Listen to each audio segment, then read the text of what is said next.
Hey, what's going on everyone? Hawks21 here, back with another SplinterForge video. So I just want to make a quick one. I'm still playing SplinterForge. I'm still really enjoying it. As I talked about in my last video, I've moved up to fighting mostly the silver boss. There are times where I'll just skip a boss if, I don't like, if it has force field or something where I know it's just going to be too big of a grind to participate, then I'll kind of ignore it.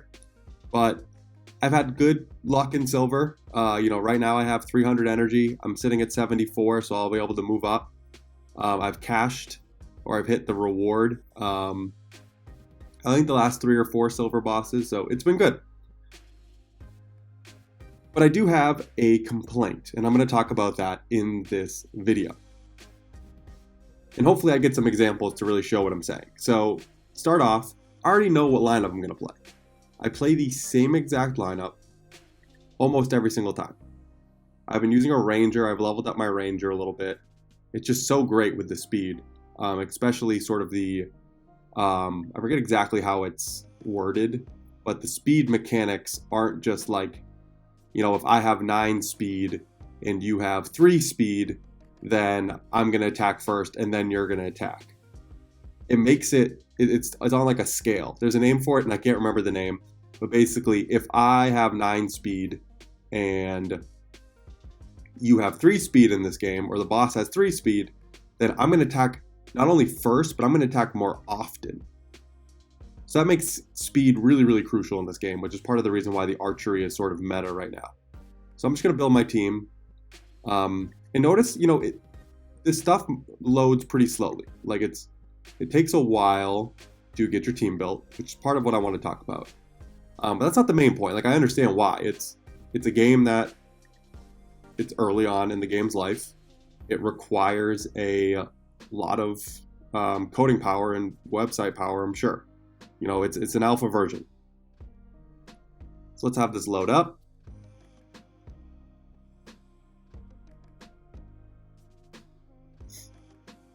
Okay, so let's see here. Oh yeah, I'll explain. So brought a heal, brought another heal, brought a third heal. I bring a taunt with the force field because all of these attacks are above 5, so it's going to cut them in half, and we'll be able to heal up for more than the damage Talgris can do. So I'll just play a couple rounds. This is going to go to this game's version of fatigue, which is basically where Talgris will get enraged, so the attacks will get higher. Yeah, and so eventually they'll be able to get through the slip spawn because force field cuts the attacks in half, doesn't reduce them to 1. So I just want to create really fast monsters that are going to attack frequently. Piercing gives you the 1.5 boost, plus Yasek's 2 speed, which is why I bring him. Prince Ren for the additional archery and additional speed. I rent a level 1 Prince Ren. Right now actually I rented a levels up Prince Ren because it was cheaper. Well, yeah, so we're just going to fire a ton. I'll just show you one round here. Again, my last video I talked about Death Blow. Death Blow is insane in this game. Gargoyle Devil, not a card that gets played a lot in Splinterlands, but right now it's hitting for 12 damage. So see the attacks getting cut in half there, they're all hitting for 3, and then I can heal up for way more than 3. So for the foreseeable future, I'll be able to get these huge attacks off, and Talgris won't be able to hit my slip spawn. I still don't really know how the missing works, because as you just saw, Spirit of the Forest with 12 speed missed Talgris. So I haven't figured that out yet. Yeah, I don't know. But sometimes you miss when you have more speed, and sometimes you can create situations where they shouldn't be able to hit you, and they still hit you. So the hit-miss thing, don't have figured out yet. But yeah, so this is going to go on for a really long time. So we'll just hit skip to rewards. As you can see, 1,400 damage. That's some of my best. That lineup that I just played, let's see what this rule set is. It's the same exact rule set I got again. So I have to go in, and I have to build this same rule set. This same lineup. Over and over and over again. And this is where my complaint comes in. There's basically 2 lineups that I'm going to play in all of my sessions. It takes a while for this stuff to load. so load. You notice my water monsters didn't load. So I have to keep scrolling to the bottom. Keep scrolling to the bottom. Eventually it'll pop up. They just popped up. Got to click through. And I'm basically doing the same thing over and over and over again. So one way this isn't like Splinterlands is each sort of battle is very similar to the last one, right? There's not as much uniqueness, which can make this game a little monotonous. I'm still enjoying it. It's sort of like a sort of on autopilot type thing, but it just kind of takes up a lot of time for what you're actually doing because you don't actually watch, right? You're not going to sit here for 30 minutes, or at least I'm not going to sit here for 30 minutes and watch myself doing 1400 damage, right? So I wish that SplinterForge, let's see, so again, around 1400, that's what I've been doing with that lineup. I wish SplinterForge would let you save lineups. That I could come in here, click battle, and instead of having to rebuild this, I could hit one button that said use last lineup, or I could save 2 lineups. That's all I really need here. So again, I have to do the same thing. I'm waiting to get one where I show you what my other lineup would be. This can kind of just sort of show you. It's not really great content, right? Because I'm just building the same exact lineup and then hitting go.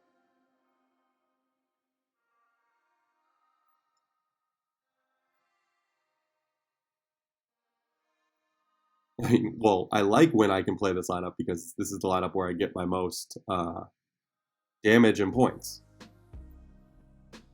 But I do want to show you what my second lineup would be, which is my throwaway lineup, where you have to use 15 mana per match. So I just put out a 15 or a 16 mana lineup, and just to get to the next rule set.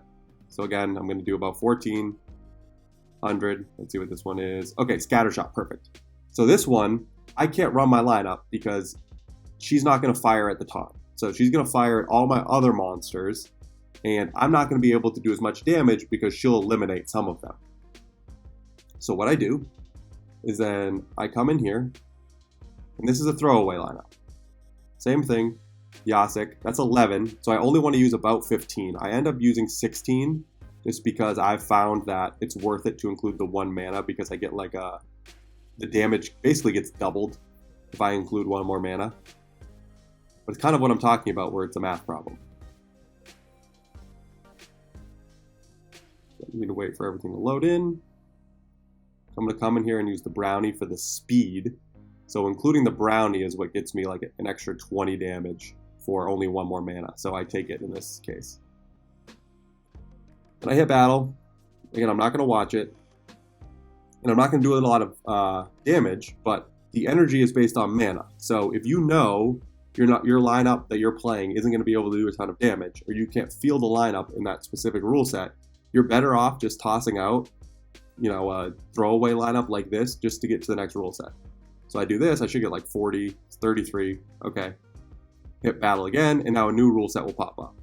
Now I'm back to the original lineup, right? So I only use 16 mana, did as much damage as I could, and now I can come back and use my energy for this massive lineup.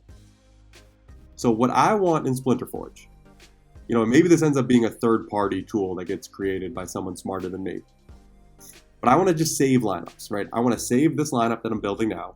I want to save the lineup that I used before. Maybe you say it's not in spirit of the game or whatever, but no one watches these battles. I promise you.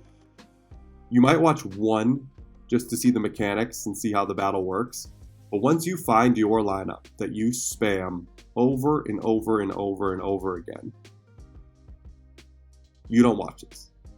It just takes too much time.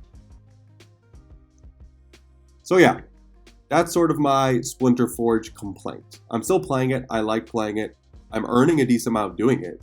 That's the other thing, right? The earnings here aren't bad.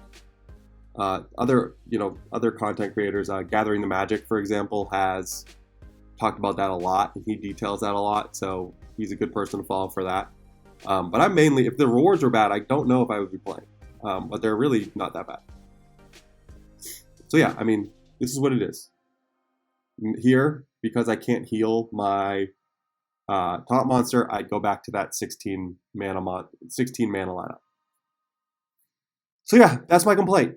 I wish I could save a lineup and just streamline what we're doing. Until they get to the point where watching the battles or knowing what happens specifically during the battle is important.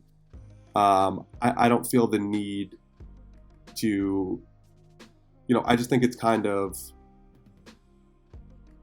not a waste of time, because if it was a waste of time, I wouldn't be doing it. You're earning. I think you could make this process a lot more streamlined. Like what this game is right now, it's strategizing and thinking about a lineup to play. But once you find that lineup, you should never go away from that lineup, which I think is the problem. So yeah, that's it. Hope you guys enjoyed. I am still really enjoying SplinterForge. I play it basically every single day, as long as there's a boss that I'm actually going at or going towards or trying to get on the leaderboard. Like Talgris, I'll be playing this multiple times a day, let my stamina build up, play it down. And hopefully I'll end up in the top 50 at least. We'll see. Okay, I'm going to leave it here. Hope you guys enjoyed. If you have not already, it'd be awesome if you could like and subscribe to the channel. I will talk to you guys soon and see you around the game.